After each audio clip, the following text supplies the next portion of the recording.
അമ്മ, എനിക്കൊരു കഥ പറഞ്ഞുതരൂ. പണ്ട് മാണിക്യൻ എന്നൊരാളുണ്ടായിരുന്നു. മാണിക്യൻ നമ്മുടെ അമ്പലത്തിലെ അത്താഴപൂജയും കഴിഞ്ഞ് പാടവരമ്പത്തൂടെ നടന്നു വരികയായിരുന്നു. ചുറ്റും കൂരാകൂരിരുട്ട്.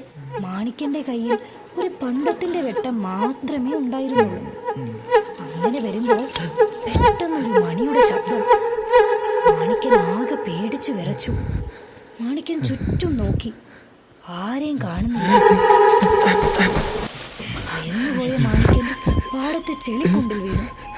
അവിടെ നിന്നെയോ വലിഞ്ഞു കയറി.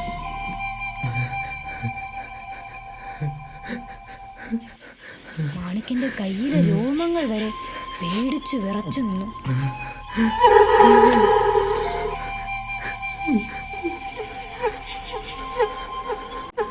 അങ്ങനെ നടക്കുമ്പോ ഭയങ്കരമായ കാറ്റ് വീശിയടിച്ചു. എന്നും കാക്കകളുടെ കൂട്ടക്കരച്ചു.